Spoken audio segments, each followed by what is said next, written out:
નમસ્કાર વિદ્યાર્થી મિત્રો, અમારી યુટ્યુબ ચેનલમાં આપ સર્વનું હાર્દિક સ્વાગત છે. અને આજે આપણે ધોરણ 6 ચેપ્ટર 6 મૌર્ય યુગ વિશે થોડા પ્રશ્નોની ચર્ચા કરવાના છીએ. તો ચાલો વિદ્યાર્થી મિત્રો શરૂઆત કરીએ. હા વિદ્યાર્થી મિત્રો, જો તમે અમારી ચેનલને સબસ્ક્રાઇબ ના કરી હોય તો કરી નાખજો, જેથી અમારા આગળના તમામ વિડીયો તમારી સુધી પહોંચતા રહે. ચેપ્ટર 6 ચંદ્રગુપ્ત મૌર્ય. મૌર્ય યુગ, ચંદ્રગુપ્ત અને સમ્રાટ અશોક. પહેલો પ્રશ્ન, ગ્રાન્ડ ટ્રંક રોડ બાબતે નીચેનું સાચું વિધાન પસંદ કરો. પહેલું વિધાન, આ રોડનું નિર્માણ ચંદ્રગુપ્ત મૌર્યના સમયમાં થયું હતું. બીજું, શેરશાહ સૂરી નામના સમયમાં રોડનું પુનઃનિર્માણ કરવામાં આવ્યું હતું. એ ફક્ત એક, બી ફક્ત બે, સી બંને ચાચા, ડી એક પણ નહીં. અહીં વિદ્યાર્થી મિત્રો જવાબ આવશે બંને ચાચા. ત્યારબાદ બીજો પ્રશ્ન, બિંદુસારે અશોકને કયા પ્રાંતના સુબા તરીકે નિમણૂક કરી હતી. એ અવંતી, બી તક્ષશિલા, સી ઉજ્જૈન, ડી મગધ. અહીં વિદ્યાર્થી મિત્રો જવાબ આવશે એ અવંતી. ત્યારબાદ ત્રીજો પ્રશ્ન, મૌર્ય વંશના કયા રાજાએ જૈન ધર્મ અપનાવ્યો હતો. એ ચંદ્રગુપ્ત, બી બિંદુસાર, સી અશોક, ડી બિંબિસાર. અહીં વિદ્યાર્થી મિત્રો જવાબ આવશે ચંદ્રગુપ્ત મૌર્ય. ત્યારબાદ ચોથો પ્રશ્ન, મૌર્ય વંશ બાબતે કયું વિધાન સત્ય નથી. પહેલો વિધાન, ચંદ્રગુપ્ત મૌર્ય નંદવંશના અંતિમ શાસક મહાપદ્મનંદને હરાવીને ગાદી ઉપર બેઠા હતા. બીજું વિધાન, બિંદુસાર બાદ તેનો પુત્ર અશોક ગાદીએ આવ્યો હતો. ત્યારબાદ ત્રીજું વિધાન, અશોકે ભદ્રગુપ્તના કહેવાથી શસ્ત્રનો ત્યાગ કર્યો હતો. વિદ્યાર્થી મિત્રો આપણે વિકલ્પ જોઈએ તો એક અને ત્રીજું સત્ય નથી, ફક્ત બીજું સત્ય નથી, સી ઓપ્શનમાં બીજું અને ત્રીજું સત્ય નથી, અને ડી આપેલ તમામ સત્ય નથી. તો અહીં વિદ્યાર્થી મિત્રો જવાબ આવશે 1 અને 3 સત્ય નથી. એટલે કે ચંદ્રગુપ્ત મૌર્ય નંદવંશના મહાપદ્મનંદ નહીં પરંતુ ધનાનંદ આવશે તેને હરાવીને તે ગાદીએ આવ્યા હતા. ત્યારબાદ ત્રીજું વિધાન જોઈએ તો અશોકે ભદ્રગુપ્ત નહીં પરંતુ ઉપગુપ્તના કહેવાથી શસ્ત્રનો ત્યાગ કર્યો હતો. ત્યારબાદ પાંચમું વિધાન, સુદર્શન તળાવ નિર્માણ કોણે કરાવ્યું હતું. એ પુષ્યગુપ્ત, બી અશોક, સી ચાણક્ય અને ડી ચંદ્રગુપ્ત. અહીં વિદ્યાર્થી મિત્રો જવાબ આવશે પુષ્યગુપ્ત, જે ચંદ્રગુપ્ત મૌર્યનો સુબો હતો સૌરાષ્ટ્ર. ત્યારબાદ છઠ્ઠો પ્રશ્ન, કયા રાજાએ ત્રીજી બૌદ્ધ સંગીતિ બોલાવી હતી. એ ચંદ્રગુપ્ત, બી બિંદુસાર, સી અશોક, ડી બિંબિસાર. અહીં વિદ્યાર્થી મિત્રો જવાબ આવશે અશોક. ત્યારબાદ સાતમો પ્રશ્ન, નીચેના વિધાનોમાંથી સાચા વિધાનો ધ્યાનમાં લો. પહેલો વિધાન, અશોકે ત્રીજી બૌદ્ધ સંગીતિ બોલાવી હતી. ત્યારબાદ બીજું વિધાન, તેના અધ્યક્ષ મોગલી પુત્ર તુષ્ય હતા. ત્યારબાદ ત્રીજું વિધાન, તેનું આયોજન ઈસવીસન પૂર્વે 251માં થયું હતું. ફક્ત એક સાચું, બીમાં ફક્ત બીજું અને ત્રીજું સાચું, સીમાં આપેલ તમામ સાચા અને ડીમાં એક પણ નહીં. તો અહીં વિદ્યાર્થી મિત્ર તમામ વિધાનો સાચા છે, તેથી જવાબ આવશે આપેલ તમામ. ત્યારબાદ આઠમો પ્રશ્ન, ચંદ્રગુપ્ત મૌર્યએ તેના જીવનનો અંતિમ સમય કયા મુનિ સાથે વિતાવ્યો હતો. એ ઉપગુપ્ત, બી ભદ્રબાહુ, સી ચાણક્ય અને ડી વિષ્ણુગુપ્ત. અહીં વિદ્યાર્થી મિત્રો જવાબ આવશે બી ભદ્રબાહુ, જેને શ્રવણ બેલગોળા એટલે કે હાલના કર્ણાટકમાં વિતાવ્યો હતો. ત્યારબાદ નવમો પ્રશ્ન, અશોકે કયો ધર્મ સ્વીકાર્યો હતો. એ જૈન, બી બૌદ્ધ, સી હિન્દુ અને ડી શિવ. અહીં વિદ્યાર્થી મિત્રો જવાબ આવશે સી બૌદ્ધ ધર્મ સ્વીકાર્યો હતો. ત્યારબાદ 10મો પ્રશ્ન, અશોકનું અવસાન ક્યારે થયું હતું. એ ઈસવીસન પૂર્વે 231, બી ઈસવીસન પૂર્વે 232, સી ઈસવીસન પૂર્વે 243, ડી ઈસવીસન પૂર્વે 234. અહીં વિદ્યાર્થી મિત્રો જવાબ આવશે બી ઈસવીસન પૂર્વે 232. ત્યારબાદ 11મો પ્રશ્ન, કયા પર્વતમાંથી નીકળતી નદીઓ પર બંધ બાંધીને સુદર્શન તળાવનું નિર્માણ થયું હતું. એ ગિરનાર, બી શેત્રુંજય, સી અરવલ્લી અને ડી એક પણ નહીં. તો અહીં વિદ્યાર્થી મિત્રો જવાબ આવશે એ ગિરનાર પર્વત. ત્યાંથી ગિરનાર પર્વત સ્વર્ણસિક્કા નદી નીકળતી હતી તેના પર બંધ બાંધવામાં આવ્યો હતો અને ત્યારબાદ સુદર્શન તળાવનું નિર્માણ થયું હતું. ત્યારબાદ 12મો પ્રશ્ન, અશોકે ભારતમાં કયા કયા રાજ્યોમાં બૌદ્ધ ધર્મનો પ્રસાર કર્યો હતો. એ કાશ્મીર, બી ગાંધાર, સી ચોલ, ડી આપેલ તમામ. અહીં વિદ્યાર્થી મિત્રો જવાબ આવશે આપેલ તમામ. ત્યારબાદ 13મો પ્રશ્ન, મૌર્ય વંશના કયા રાજાએ જૈન ધર્મ અપનાવ્યો હતો. ચંદ્રગુપ્ત મૌર્ય, બિંદુસાર, અશોક, ડી દશરથ. તો અહીં વિદ્યાર્થી મિત્રો જવાબ આવશે ચંદ્રગુપ્ત મૌર્ય, જે જૈન ધર્મ અપનાવ્યો હતો. ત્યારબાદ 14મો પ્રશ્ન, મૌર્ય સામ્રાજ્ય વિશે નીચેના વિધાનો તપાસો. પહેલું વિધાન, મૌર્ય સામ્રાજ્યમાં વહીવટી તંત્રના 3 વિભાગો હતા. બીજું વિધાન, અશોક શિકાર કરવા પર સંપૂર્ણ પ્રતિબંધ મૂક્યો હતો. ત્યારબાદ ઓપ્શન જોઈએ તો એ માત્ર 1 છાસુ, બી માત્ર 2 છાસુ, સી બંને સત્ય અને ડી બંને અસત્ય. તો અહીં વિદ્યાર્થી મિત્રો જવાબ આવશે બંને વિધાનો સત્ય છે. ત્યારબાદ 15મો પ્રશ્ન, નીચેનામાંથી કયું વિધાન બિંદુસાર બાબતે સાચું છે? પહેલું વિધાન, બિંદુસારે તેના શાસનકાળમાં કોઈ નવો પ્રદેશ જીત્યો ન હતો. બીજું વિધાન, બિંદુસારના પુત્રનું નામ અશોક હતું. ત્યારબાદ ત્રીજું વિધાન, બિંદુસારના સમયમાં તક્ષશિલામાં બળવો થયો હતો. અહીંયા વિકલ્પ જોઈએ તો એ માત્ર 1 અને 3 છાસા, બીમાં માત્ર 2 છાસુ, સીમાં એ પહેલું અને બીજું છાસુ, અને ડીમાં આપેલ તમામ છાસા. અહીં વિદ્યાર્થી મિત્રો જવાબ આવશે આપેલ તમામ સત્ય છે.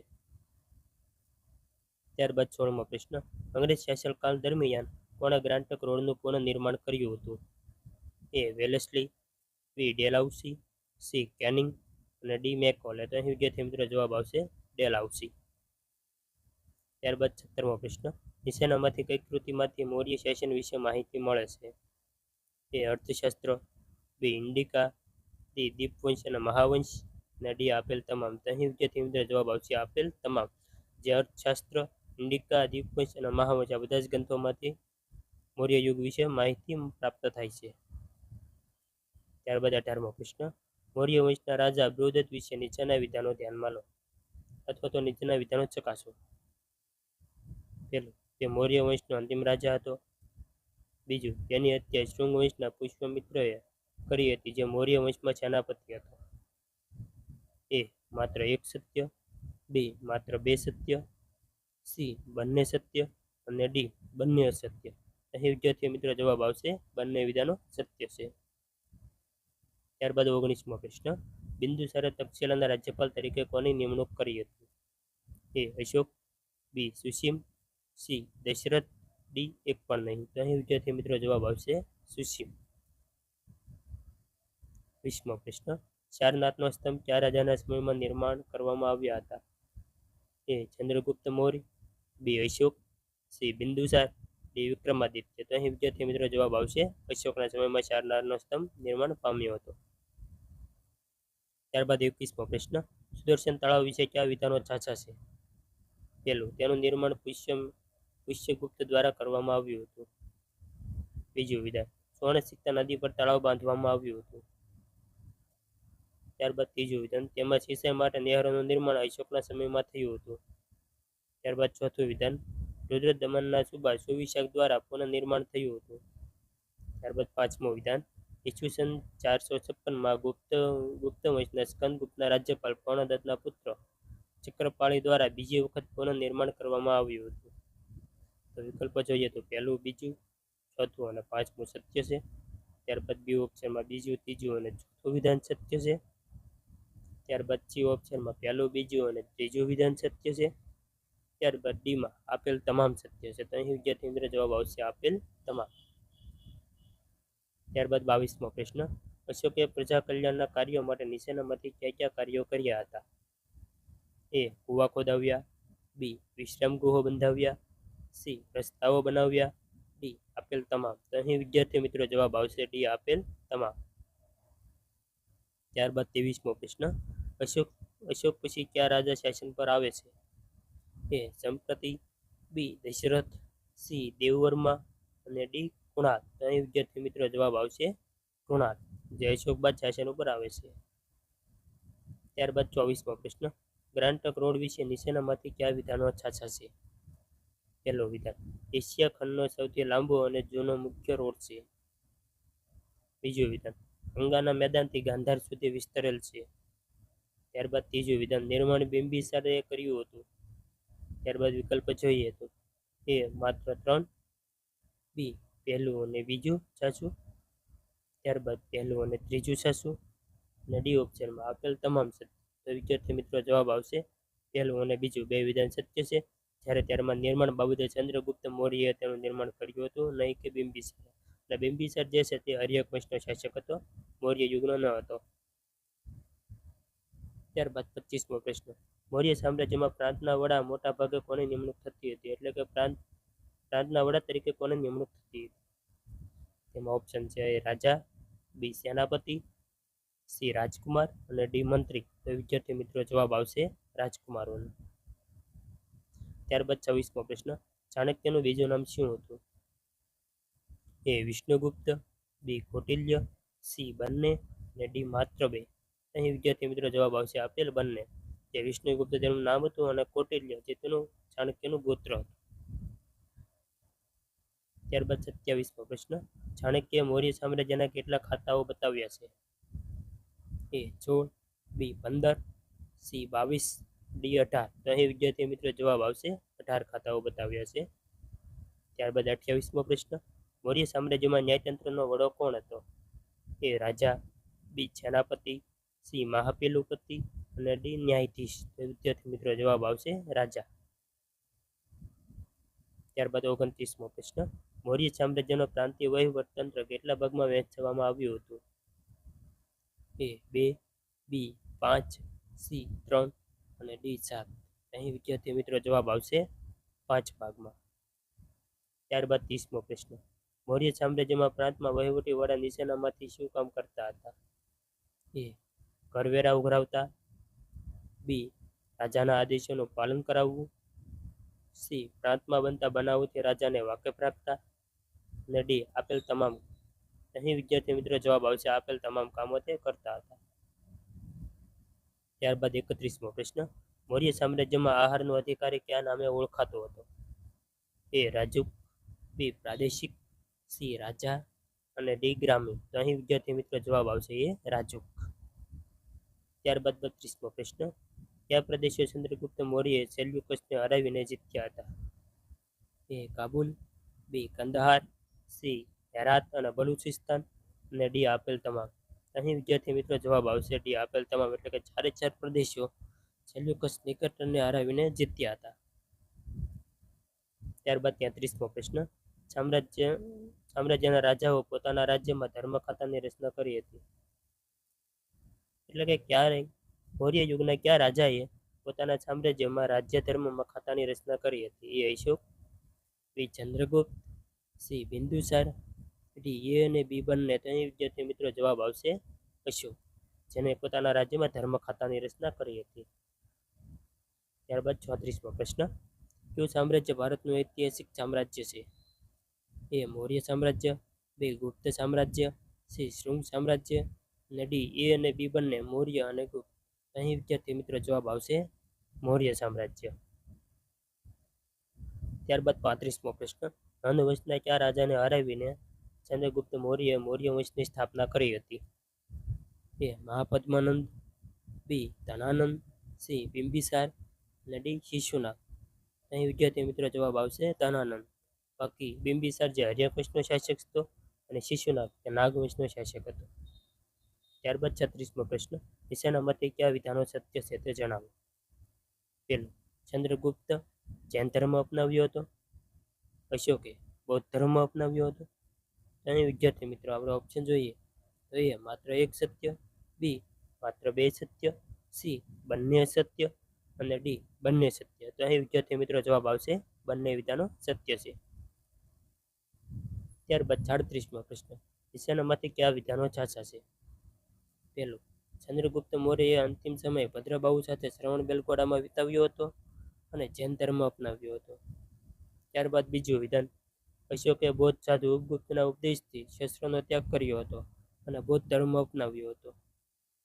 અહીં વિકલ્પો જોઈએ તો એ માત્ર એક સત્ય, બી માત્ર બે સત્ય, સી બંને સત્ય અને ડી બંને અસત્ય. અહીં વિદ્યાર્થી મિત્રો જવાબ આવશે બંને વિધાનો સત્ય છે. ત્યારબાદ 38મો પ્રશ્ન. નીચેનામાંથી ગુપ્ત યુગ વિશે કયા વિધાનો સાચા છે તે જણાવો. પહેલું વિધાન, ખેતીના વિભાગના વડાને ચૈત્યાધ્યક્ષ કહેવામાં આવતું. ત્યારબાદ બીજું વિધાન, લશ્કરી ખાતાના વડાને સેનાની કહેવામાં આવતું. ત્યારબાદ ત્રીજું વિધાન, ન્યાય ખાતાના વડાને પ્રદેશત્રી કહેવામાં આવતું?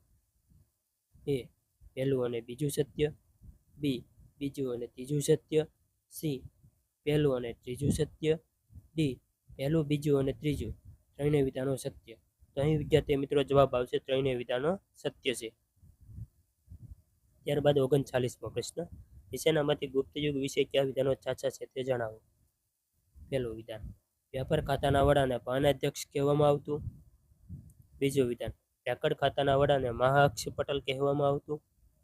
ત્યારબાદ ત્રીજું વિધાન, મુદ્રા ખાતાના વડાને મુદ્રાધ્યક્ષ કહેવામાં આવતું. ત્યારબાદ વિકલ્પો જોઈએ તો પહેલું અને ત્રીજું સત્ય, બીમાં પહેલું અને બીજું સત્ય, સી ઓપ્શનમાં પહેલું બીજું અને ત્રીજું સત્ય, ત્યારબાદ ડી ઓપ્શનમાં માત્ર ત્રીજું વિધાન સત્ય.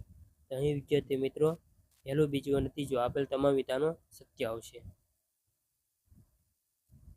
ત્યારબાદ 40મો પ્રશ્ન, સમ્રાટ અશોકના સંદર્ભમાં નીચેનામાંથી કયું વિધાન સાચું નથી. પહેલું એ રાજધાની પાટલીપુત્રમાં રાજ્યાભિષેક થયો હતો. બી બૌદ્ધ સાધુ ઉપગુપ્તના ઉપદેશથી શસ્ત્રોનો ત્યાગ કર્યો હતો. ત્યારબાદ સી ઓપ્શન, પાટલીપુત્રમાં ત્રીજી બૌદ્ધ પરિષદ બોલાવી હતી. ત્યારબાદ ડી ઓપ્શન, અશોકના અભિલેખોની ભાષા સંસ્કૃત અને લિપિ ખરોષ્ઠી છે. અહીં વિદ્યાર્થી મિત્રો જવાબ તમારે આપવાનો રહેશે. થેન્ક યુ વિદ્યાર્થી મિત્રો. જય હિન્દ, જય ભારત. અને જો તમને અમારા વિડીયો ગમતા હોય તો લાઇક, શેર અને સબસ્ક્રાઈબ કરવા નમ્ર વિનંતી.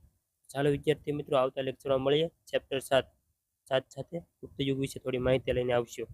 ત્યાં સુધી વિદ્યાર્થી મિત્રો જય હિન્દ, જય ભારત.